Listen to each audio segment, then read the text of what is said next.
Hello, welcome to another set musings. So we're going to be looking at Theros today, and one thing I'll say, so there's obviously the usual combination of themes and mechanics and keywords and abilities. Some of the themes and mechanics are quite broad, and I'll sort of explain some of that in a moment. There's 249 cards in the set, 121 commons, there's 20 basic lands, 60 uncommons, 53 rares, 15 mythic rares. So the themes and mechanics to watch out for: there's an enchantment matters themes, there's heroes and monsters. Now those two things are reflected in the keywords abilities like monstrosity and heroic. But one thing to look out for is, with the case of heroes and monsters, you'll see other things that reflect that theme. Maybe it's in the artwork, maybe it's in the naming conventions outside of the monstrosity and heroic keywords. There's also a gods theme, there's a bit of Minotaur tribal, and there's a large amount within the set of mono-coloured cards, and also there's a specific through a specific keyword ability word, the encouragement to play mono-coloured as well. But again, because you're getting used to the way I'm sort of slicing and dicing these, you'll see that already we should be able to spot those quite easily.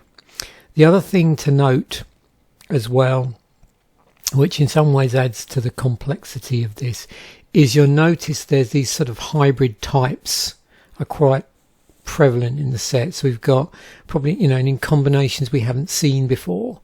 So things like, enchantment creature, and there might even be as many as 3 together.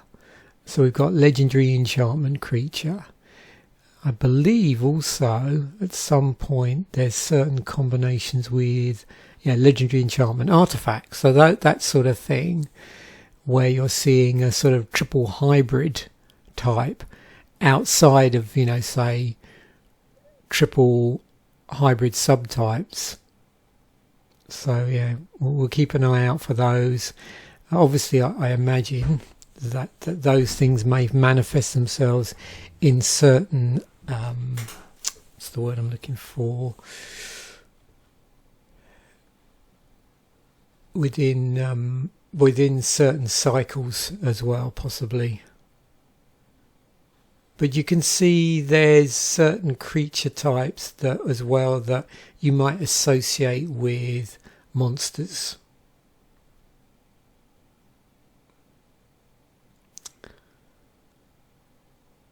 And also you might notice that certain keywords ability words combine up with certain types of cards as well. And we'll take again a look at that when we actually go through them individually. There's a few cards in the set where the casting cost is in one colour and the activation cost is in another. So we'll see cycles there where you've got the overall colour identity is maybe either enemy colours or allied colours. But it'll be interesting to note how many cards there are which actually are multicolour in the casting cost. And here we are, we're on to these now.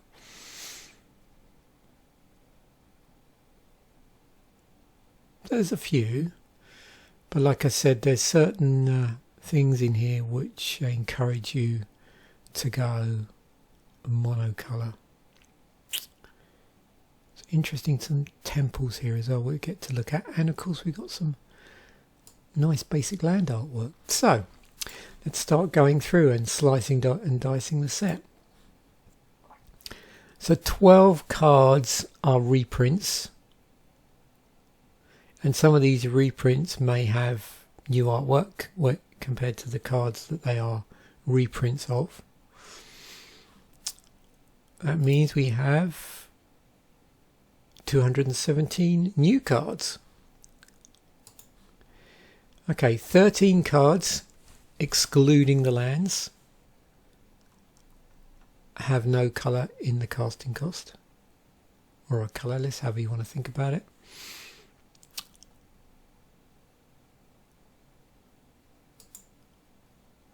There are 181 cards which are monocolour with respect to the casting cost. As I've said already, you'll notice that some of these ones that are monocoloured casting costs, the colour identity is not, because they have a different colour in activation ability.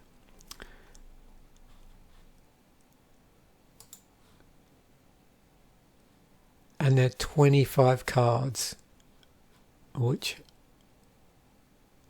are multicoloured with respect to the casting cost.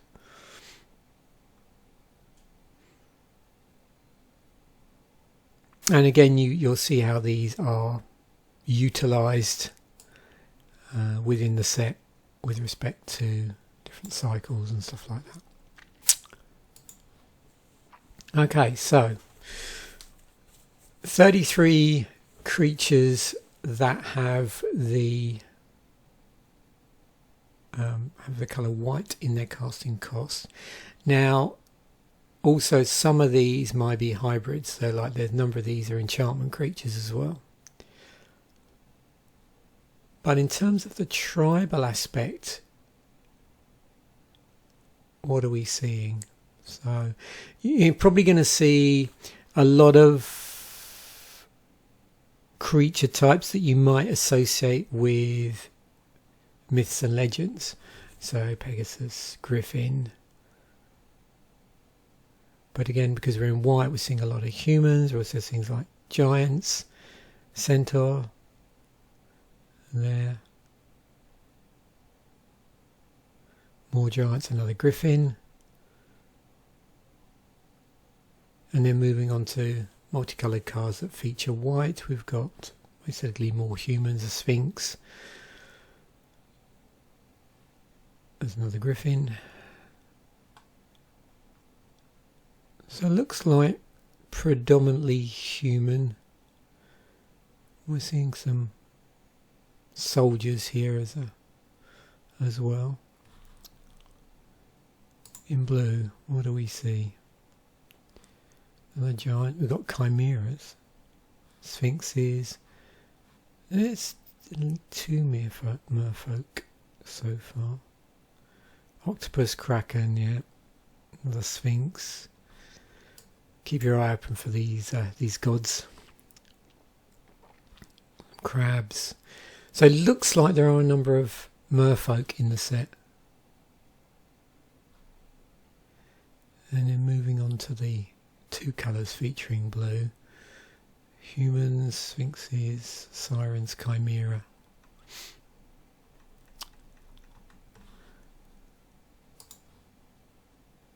In black, demons, skeletons, spirits. Again, some humans. Got harpy, minotaur, or zombie snake, harpy, gorgon, beast, another gorgon. There's quite a few horrors here. We do have zombies, but it's quite a mixed bag, I think, creature type wise there. Moving on to cards which contain, or multicoloured cards that have black in the casting cost. So zombie warrior, minotaur warrior, hound. Again, you can see references here to certain mythical monsters. So quite a few gorgons we're seeing here, which doesn't surprise me when you consider the theme of the set. So in red,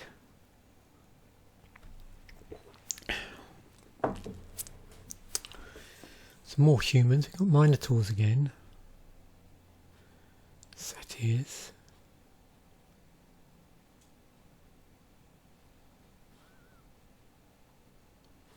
cyclops, other satyr or satyr, however you want to say that.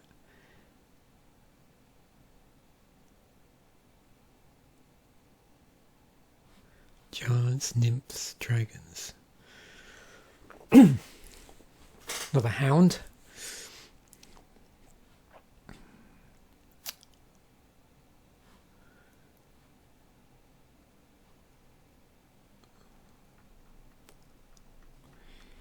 And then moving over to green.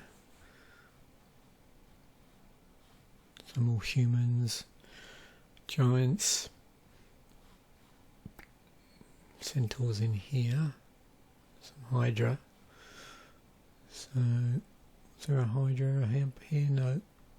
Be interesting to see if we get more than the usual amount of hydras because of the theme of the set. You've already spotted already, appears that there's a monocoloured god in each of the colours. And again, as we've been scrolling through, you've probably been spotting these enchantment creatures which have the slightly different bordering, this sort of sparkly inner border area between the outer border and the actual frame. Let's say it's in green. Oh, there's the scorpion. Plant.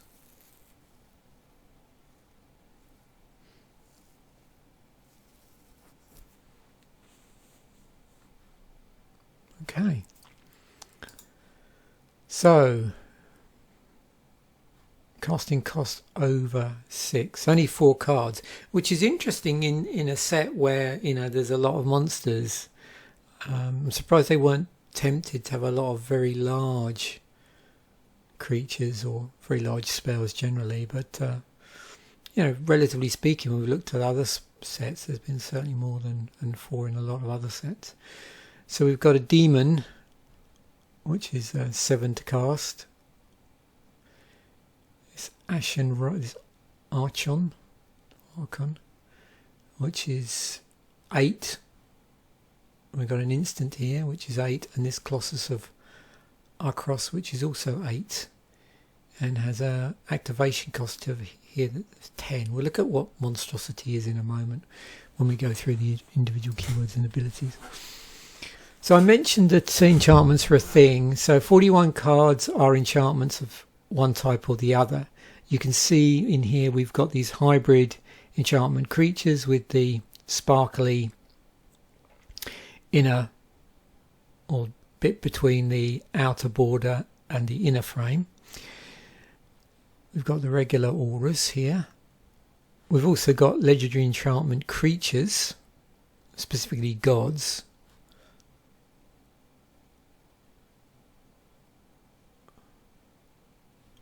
We've also got legendary enchantment artifacts as well.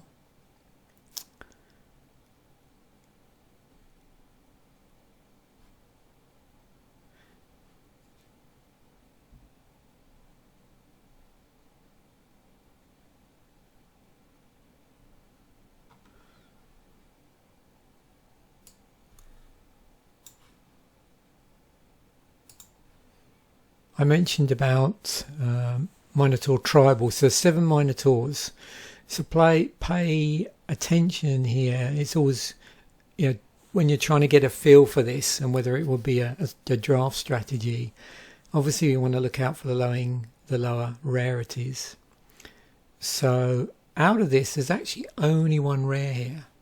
So all of these, and certainly the commons, you'd see crop up a lot in drafting.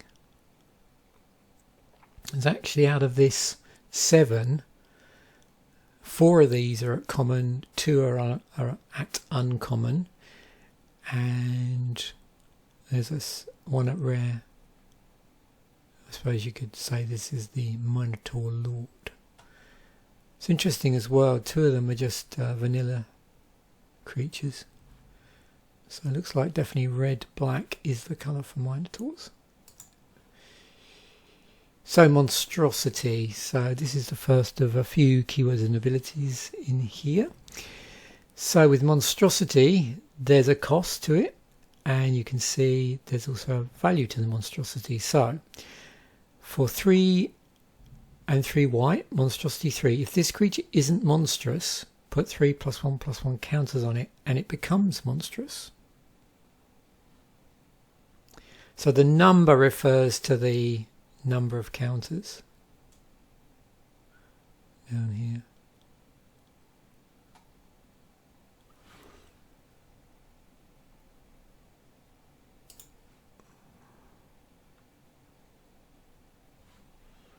So 1 in white, 2 in blue, 2 in black, 4 in red, 4 in green, and then we've got a couple of multicoloured and an artifact.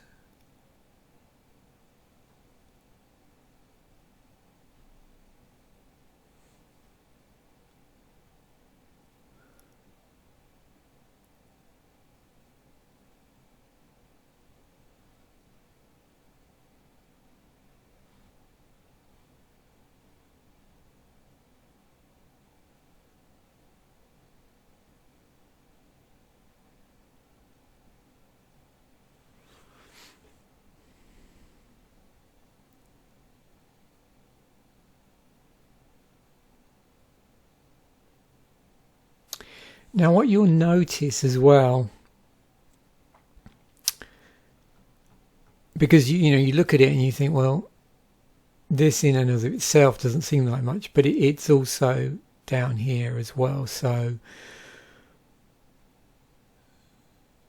with all of these, it looks like you do get to put counters on it, so the creature does become larger. And with some of these,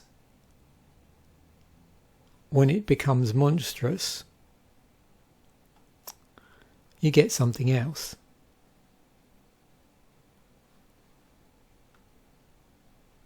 But not all of them.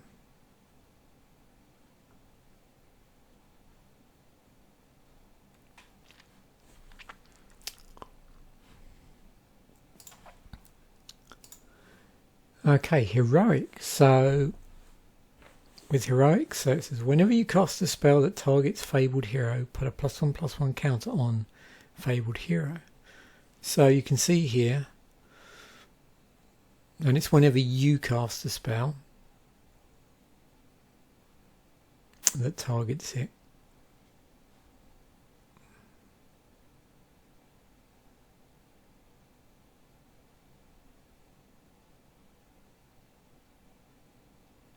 Now some of these you can see they've got additional,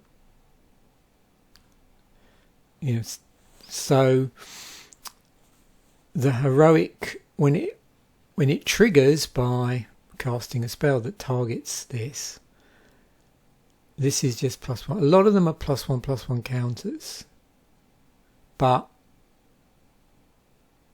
there's other things stapled together. In this one, it's interesting because whenever you cast a spell that targets Phalanx Leader, put a +1/+1 counter on each creature you control.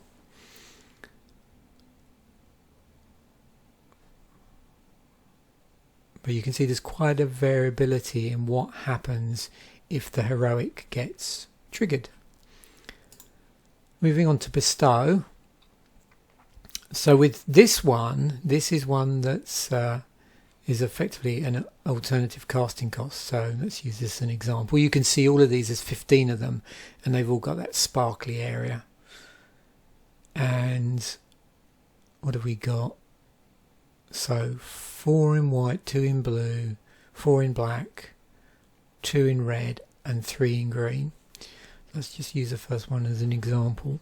So 3 and 2 white to cast as normal.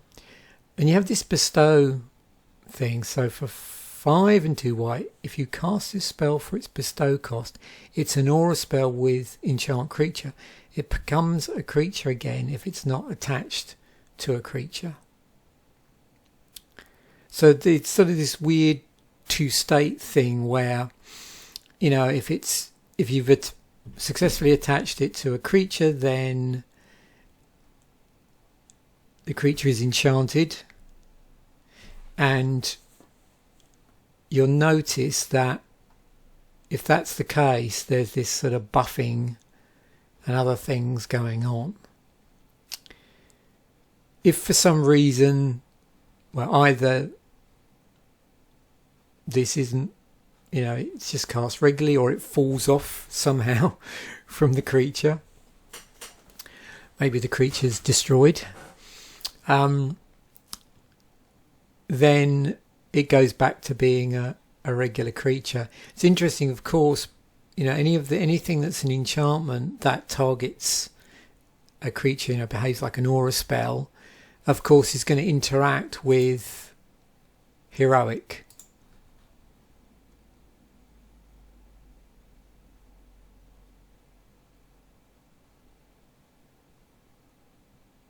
So so we're targeting, what does it say?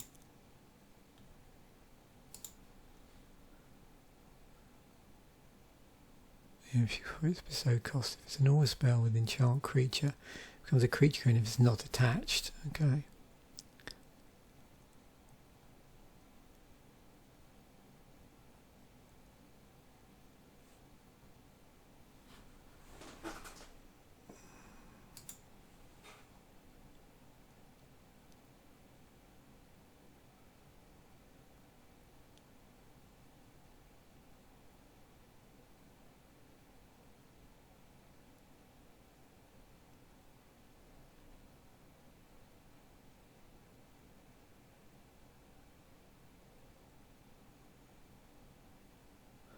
I'm just checking actually to see, is this a targeted spell?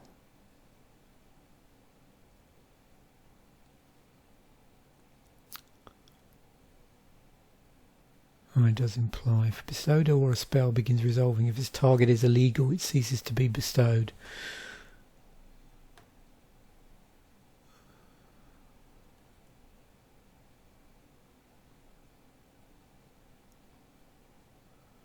I'm just making sure that does seem to, so you're choosing a legal target. Okay, so it does interact with heroic. So devotion. This is checked, so doesn't affect, as such, doesn't affect the casting cost directly unless it's devotion were to do that, which I don't think any of these do. So when it enters the battlefield,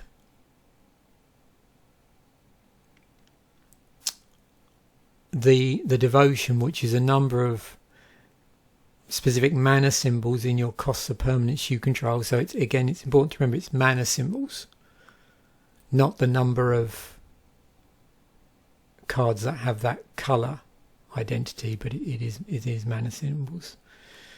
So for instance, the number of lands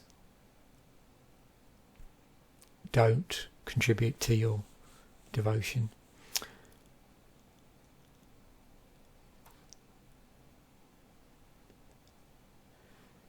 And so when that's checked, you get something, and you'll see it normally it scales to that devotion. This is really interesting, this Nixos Shrine to Nyx. So here we have our legendary land. So tap, add 1 to your mana pool. 2 tap, choose a colour, add to your mana pool an amount of mana of that colour equal to your devotion to that colour. So I'm just looking to see if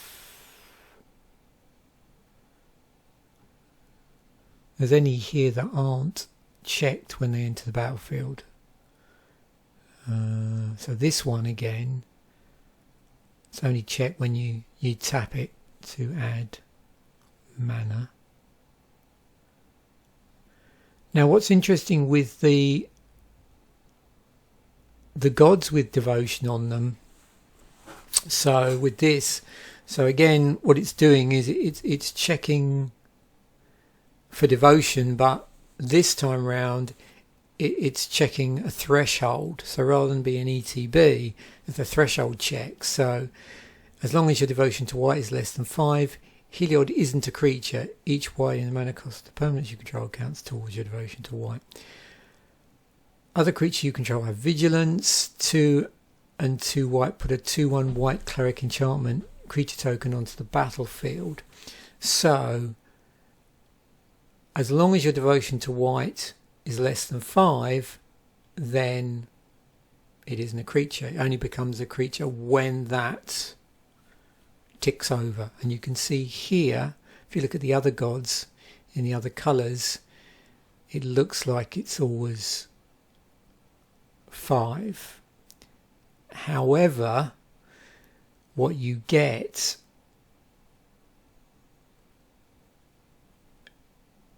so the thing you get, you see here, is that when it's not a god, you're getting, you know, these enchantments.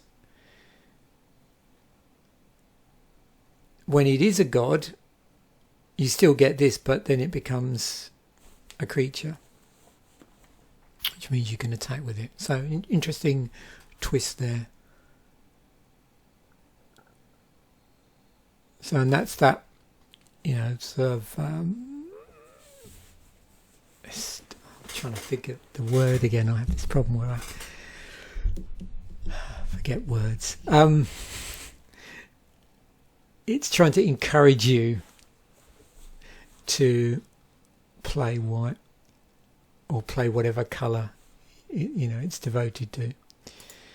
Right, scry. So look at the top card of your library. You know, put that card on the bottom of the library. So we've seen scry before, and there's a number against it here. So that's how many times you scry. I think there's a scry. There are some scry 2s. Oh, and even a scry 3. Okay. So what you'll notice is they're stapled together. Why is that? Oh yeah, whenever you scry. So that one cares about scry. It doesn't have scry.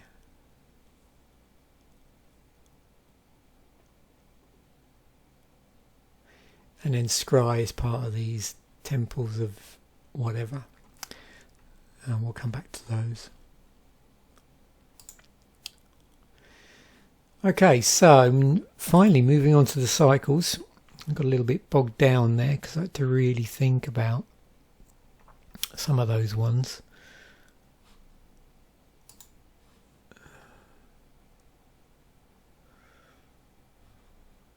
Just go into the relevant part of my notes here.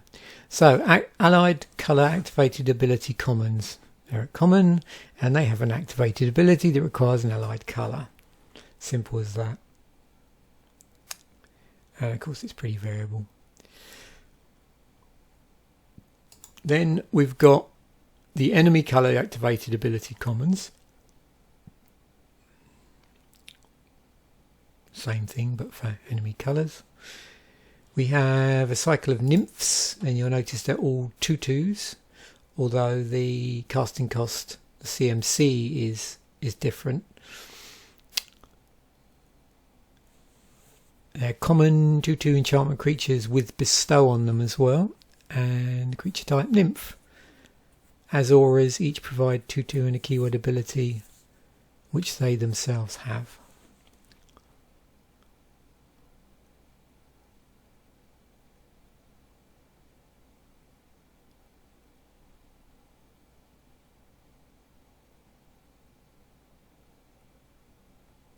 You can see here, if you look down to the lower bit,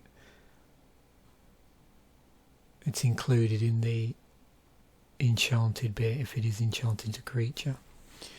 So if it's not enchanted, you know, this one example, it has reach. If it is enchanted, in addition to the 2/2, it gives reach to the enchanted. Sorry, if it enchants something.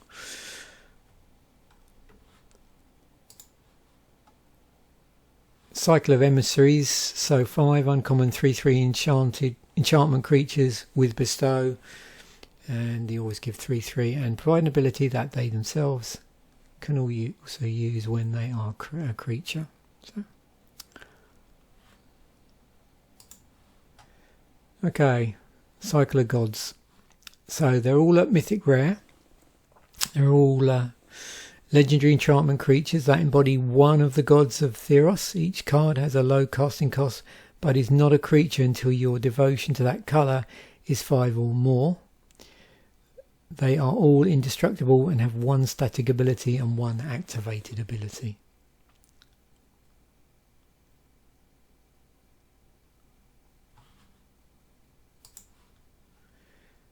And you have these, which are God's weapons, so 5 rare legendary enchantment artifacts that give all creatures owned by the player a bonus and have an activated ability as well.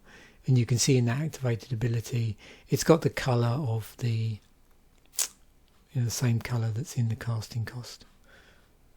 So again, these are coloured artifacts, which we've seen in other sets. But they are legendary enchantment artifacts as well, hence the sparkly area. Another cycle. Cantrip auras, so 5 common auras that allow the player to draw a card when they enter the battlefield.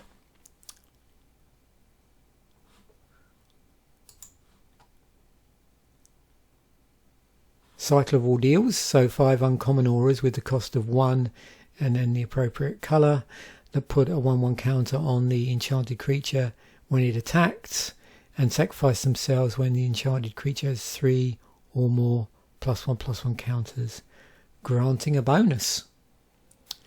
So you can see there's some interesting interactions going on here between enchantments and other abilities on creatures that they may be targeting that have +1/+1 counter shenanigans going on.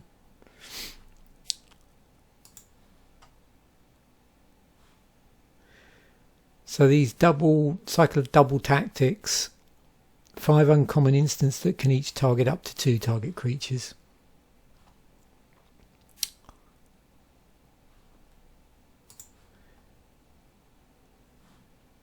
The Gainsay cycle. So 5 uncommon hoser cards in which one colour does something against other cards of that colour. This includes the reprint the cycle is named for. So Gainsay is a reprint.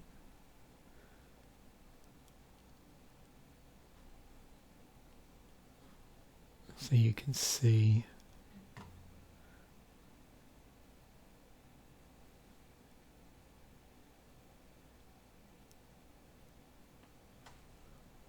there how they hose their prospective colours. So we have, I suppose you could say, 2 cycles of draft artifacts. So these are allied colour draft archetype spells, and the first 5 you can see here are the allied colour, and then the next 5 would be the enemy colour draft archetypes. So I put them together here, and so they act as draft indicators. So if you were considering drafting white blue, then it gives you a clue as to what avenue to go down. So black red, you might be wanting to create a Minotaur tribal. So the idea is, if you're drafting these and it comes up in your first pack and there's nothing else worth picking, it gives you a sort of nudge to go, well, you could play white black stuff that would fit in with a white black theme for a particular archetype. Some of these it's easier to spot without seeing the other cards in the set. So you can see here we've got green white counters. Let's just have a look down here. So white blue heroic, blue black,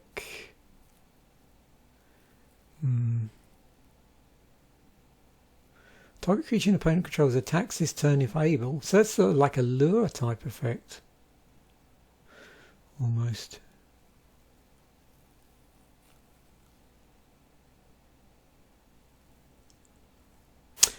That's very, that's Very thematic with sirens. That's clever.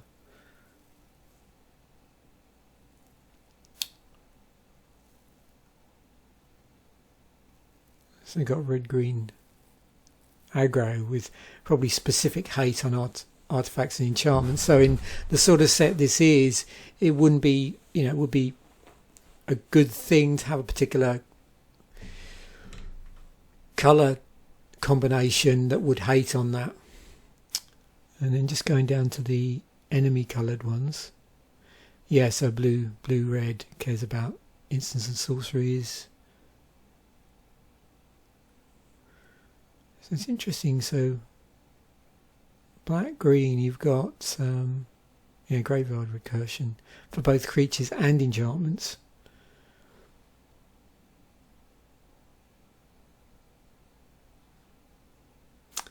It's interesting sort of fire breathing there.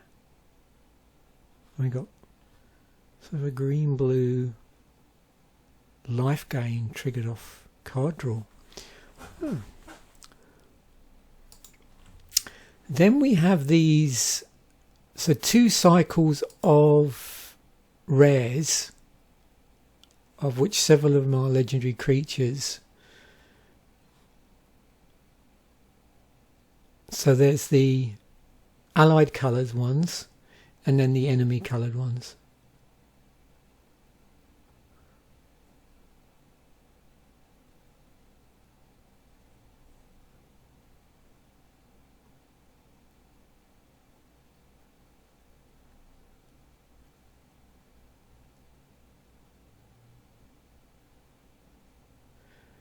And I suppose with this, one thing you could do is go through and see how well these map back to the draft indicators in terms of their abilities. Now, obviously, these are at rare, so you're less likely to see them in a draft than, say, common or uncommon. And we don't have a legendary in each of the colour combinations. That's the other thing. There's a mirrored pair in here, lifelink death touch, both enchantment creatures, spirits. 15 mythics in the set, some of which we've seen already. So a couple in white, a couple in blue, a couple in black, a couple in red, 2 in green. And then we've got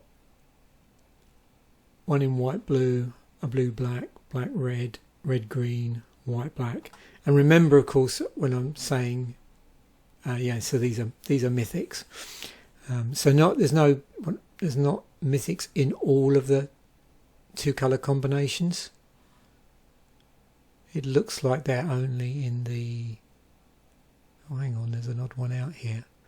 So it's like, is that 4 in the allied colours and 1 in the enemy? Yeah, I think that's right. Interesting.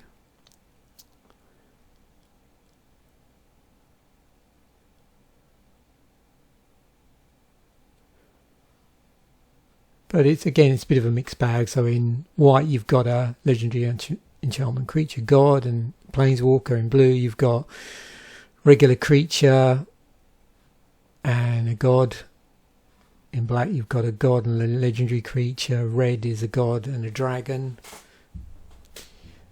but it's not a legendary or anything. In green we've got a god, and we do have a legendary creature in green as well. And then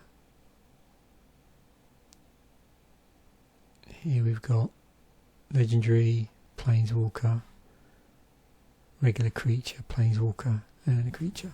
Of course, all those gods as well, legendaries as well, so just to confuse matters.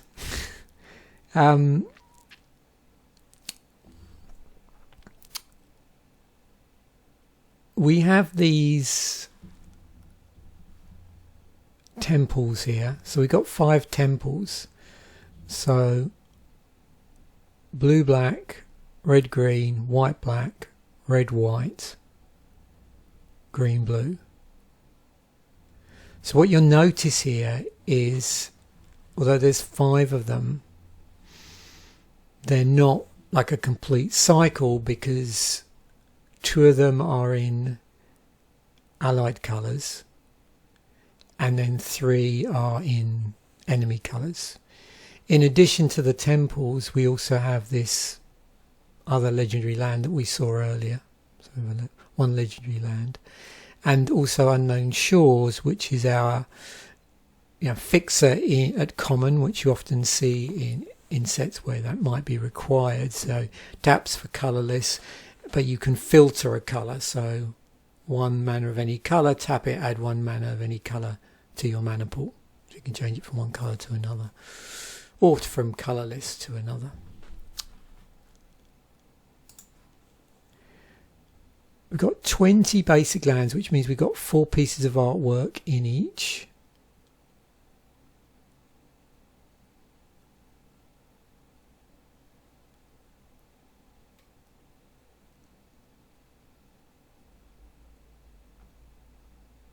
And I've probably gone through these in my Christmas video, in terms of actual paper cards. So 22 legendaries, and as you've seen, it's a combination of all sorts of different things. So some of these are going to be planeswalkers, some are going to be these legendary enchantment creatures, some are legendary enchantment artifacts. And if you remember, there are a couple of cycles here. There were the gods and the gods equipment. So out of this 22, you've already got 10 of these, you could say, are attributed in some way with the gods. Now what it looks like is, in addition to that, so in white we have a planeswalker. In black we have a legendary creature as well. We don't have in red, we just got the ones that are attributed to gods. In green we actually have 2 legendary creatures in addition to the god-based stuff. And then we've got a number of these 2 colour cards, which are also legendary. So 2 in white blue, a blue black, black red, a red green, a white black, a red white, and the Nixos Shrine to Nyx is also a legendary. It's a legendary land. Okay, 138 cards which have the type of creature in there. Again, remember, of this 138, a number of these are hybrid types. So, there's these enchantment creatures here and all sorts of combinations thereof.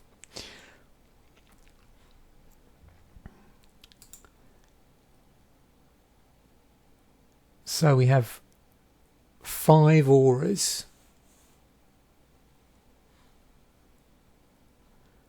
Which are these legendary enchantment artifacts? Sorry, let me roll that back. Not auras. So if you're trying to look at things that there's no actual, what I would call just basic enchantments in the set, because these are, in addition, artifacts as well.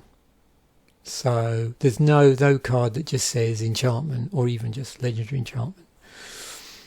The enchantment type is combined with something else. It's always a hybrid type in the set, which is something I don't think we've seen before.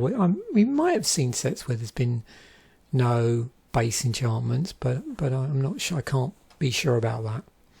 So that's the interesting thing about here. No, bottom level enchantments that aren't something else as well. But there are 5 of these enchantment artifacts. Then we've got 20 of these enchantment creatures. So some of these in effect turn into auras and some don't. So some are gods. So the ones that are gods go from, almost like the reverse of that. They go, with the gods, they go from being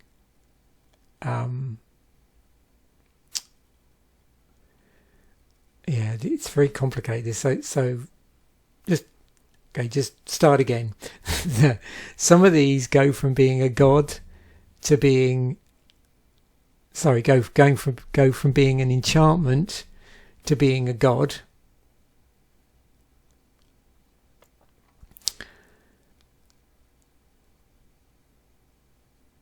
So it isn't a creature, so it's a legendary enchantment. Whereas other ones go from being, or can be, either an aura or a creature.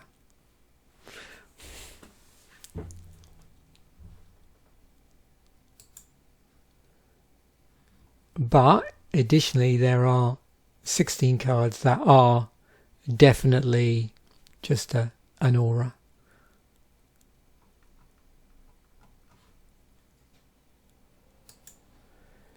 We've got 7 cards that are just artifact creatures.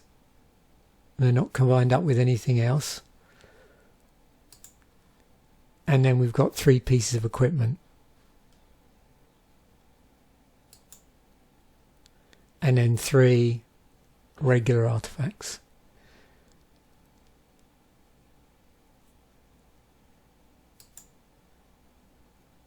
We've got 35 instants.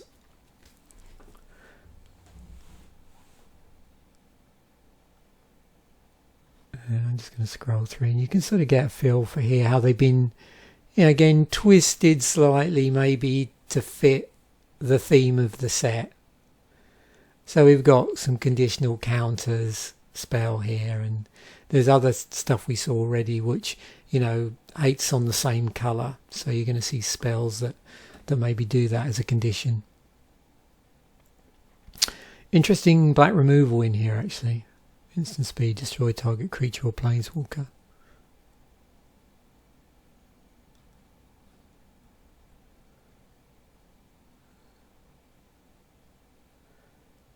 And then I'm sure you can spot the red removal and the red asymmetric buff.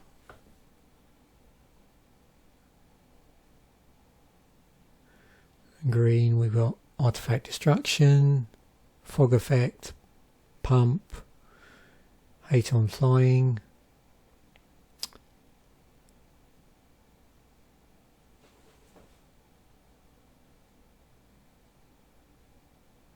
It's an interesting way of doing card drawing green actually here. And then we've got a couple of cards which, so there's a couple of multicoloured instant spells in here actually.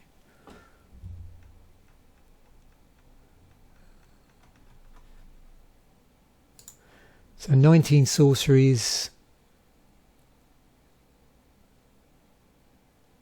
Doesn't look like we've got, have we got any mass removal in whites? Don't think so. So again, sorcery speed stuff here, things that care about power, which you often see in white there. Some bounce stuff, some exile where you convert the creature into a smaller token of some description. Card draw, graveyard recursion. There's also normally like a sorcery speed black removal in most sets. Interesting card draw in black you often find where you have to give up some other resource.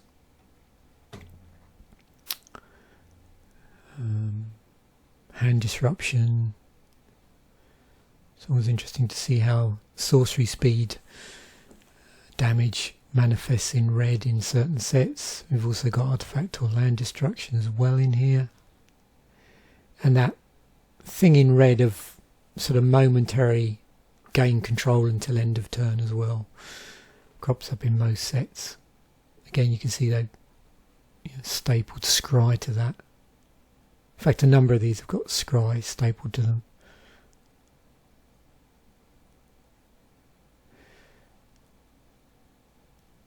Interesting library manipulation in green for enchantments.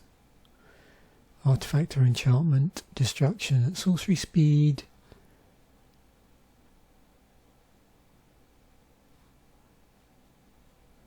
Some buff.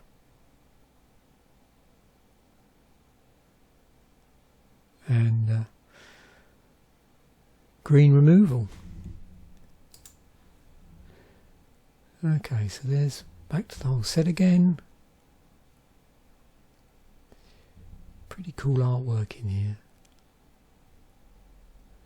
Look forward to doing Friday's artwork video. See what we see. Okay, most expensive card in the set currently.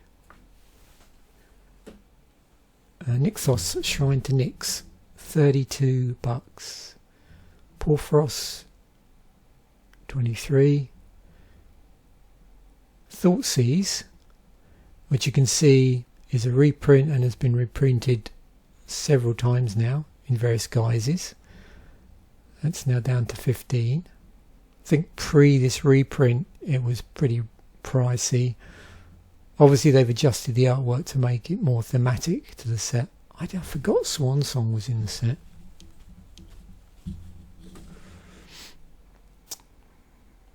$13, Elspeth. 10, so we're getting there. And Thassa drops us below it. So it looks like that the case would be then that, except for Porphyros, all of the gods are currently below $10 US.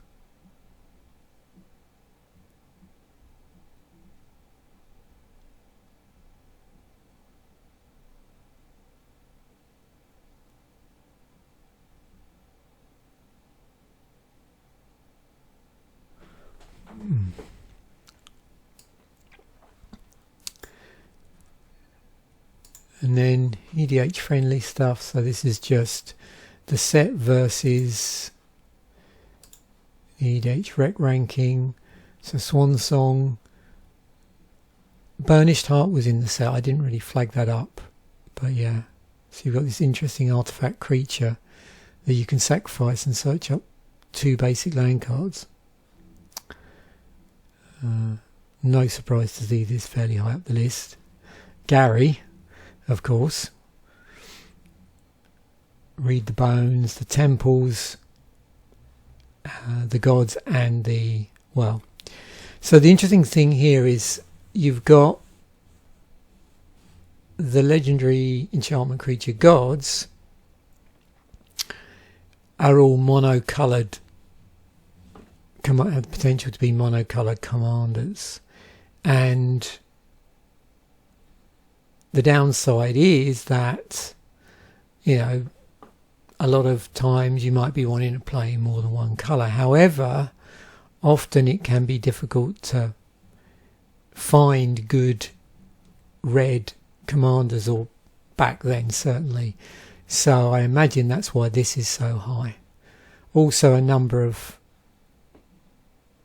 these, you know, these legendary enchantment artifacts, which would be in the 99, you're going to see certain ones of these from the different colours fairly high up. So we've got, you know, the blue one and the Whip of Erebos, and then we've got other things like obviously certain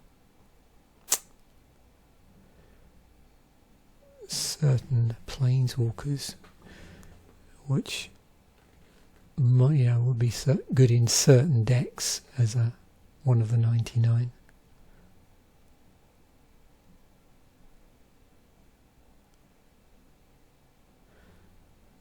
Traveler's Amulet.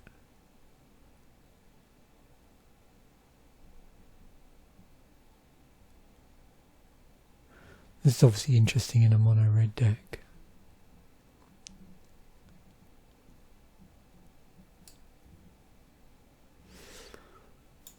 Okay, so in terms of the intro decks, yeah, the precons, let's have a quick look for an overview. So 5 decks, and 3 of the decks are allied colours, 2 are enemy colours. There was now, as has been the case in the last few sets, there was only one event deck, and this one was Inspiring Heroics. I don't know if I bought that or not actually. But looking at the intro packs first, it happened quite a while ago, but we still for these intro packs there's still 2 booster packs in them as well. So we've got a, what's that? White black, revolving around the Bestow mechanic. Okay, white black Bestow. Celestial Archon and Gift of Immortality. There's a blue-red Monstrosity deck with Shipbreaker Kraken and Curse of the Swine. There's a blue-black Devotion deck. So 2-colour Devotion deck.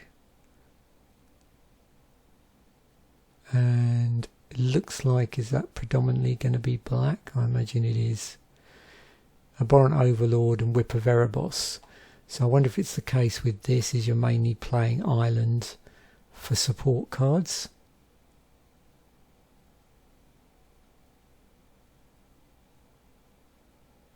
I think most of these are going to be black.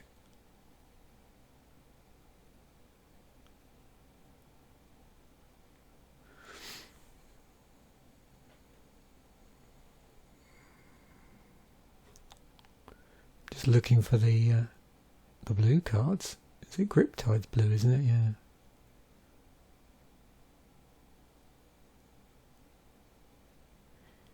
God, it's slow on its pop-up today. That's better.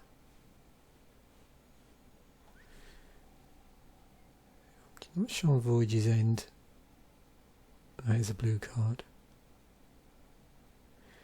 Yeah, so you're mainly playing blue for the support cards. So all of your permanents, except for Ordeal of Thassa, are either black or colourless. Okay, yeah, that makes a lot of sense. So that's how that's pulled off. And we've got red-green Monstrosity. So there's 2 monstrosities then in here. Okay.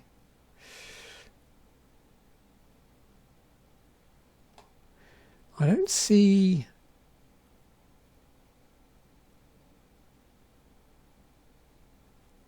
a ton of fixing in here actually.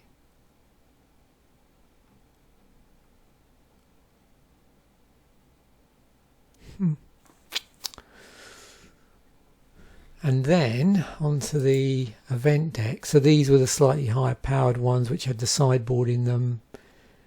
White blue event deck. And you can see there's quite a number of rares in here. But the cards are going to be pulled from all over the shop. So, you know, the general rule with the event deck is the card would have to be legal in standard when the deck was released.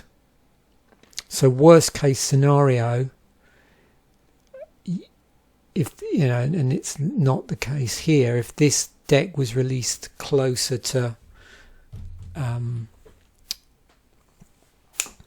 rotation, then you'd get like 1 set's worth of use, if you like, but this is the first set in the block, so you can see here there are a number of cards from previous block.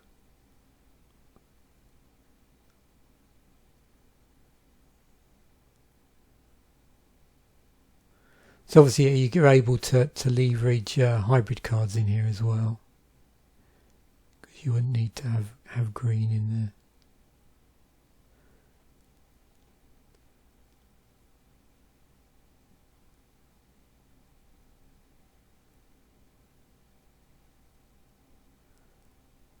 It's funny. It looks like there's a lot of cards from the previous set actually.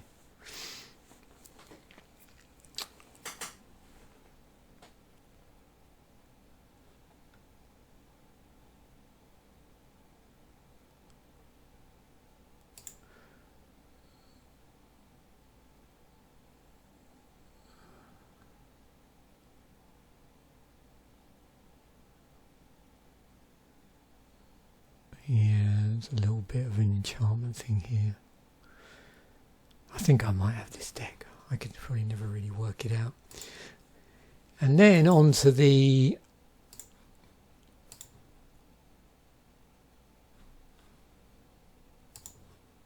there she comes up. There we go. So on to the episode of Commander Durdle that I've got coming up. So I thought I might as well try and build a Porphyros deck, mono red deck. So obviously my commander's going to be Porphyros from the set. There weren't many cards in the set that I thought I would have in my seed. I mean, obviously I have to have sufficient to get the algorithm in here to run, to get the EDH rec algorithm to run. So I just went with, obviously, devotion cards. I didn't put every single red devotion card in here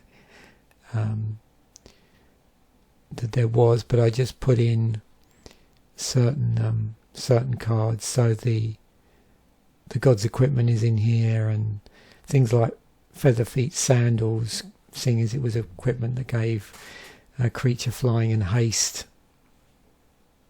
Sometimes I'll do that. I just include a card from the set, which, you know, it might be more powerful cards, but as it's from the set, it's interesting to have it in here. This is my this is the only bit of fixing that I could use from the set in this mono red deck, I think. So we have a Bestow card in here. Oh, there's some other fixing actually. I forgot Burnished Heart. And there's also this Fanatic of Mogis, seeing as we're playing mono red. At the moment we've got 28 land in here. That might change based on the curve. We've also got Anger of the Gods and Demolish, so something to look forward to when this comes out on the Tuesday. So thanks once again for watching. Bye for now, and I will catch you in the next video.